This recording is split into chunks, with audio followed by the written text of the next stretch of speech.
We're going to try some watermelon today. We're going to do some freeze-dried watermelon.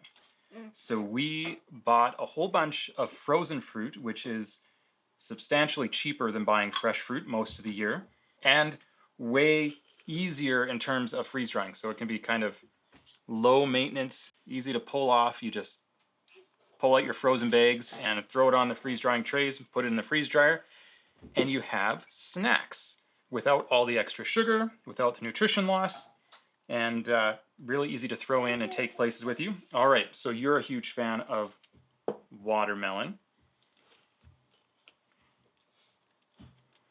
All right, very crunchy. Woo. Very watermelon-y. Very watermelon-y. Pretty sweet though, hey? The strawberries sometimes are a little tart, but this is very sweet. Yep, and it's very good for powdering. Very good for powdering. Anya's excited about powdering because she's imagining putting it on all kinds of cakes and desserts, right? As a sprinkle on top. We could mention too that those ones were light when we got them frozen. Right. All right, so you might notice the color on these ones. These are pretty light watermelon. Usually when you buy it like a good ripe watermelon, it's pretty red. Because we bought it in the bag, when we pulled it out of the bag, it was pretty light to start. So you can see that it's pretty light. Whoa. And pretty brittle, though strong enough it's not going to just fall to pieces really fast in a lunch kit or something.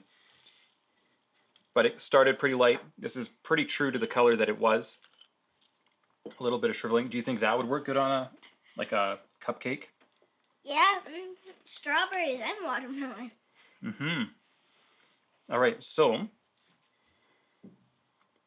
on the count of 3, we're going to give it a thumbs up or thumbs down, whether we think it was good. Okay, you ready? 1. Okay. Was it any good? 1, 2, 3. 2 thumbs up. That is a good one. Definitely recommended. Okay, so which one do you think should be taste tested next? If you were to taste test one with Trevelyan. Peaches. Peaches. All right, so if you want to see some freeze-dried peaches and how those turned out, then you can watch the video. Where will it be? Over top of my head. You can watch the video over top of my head.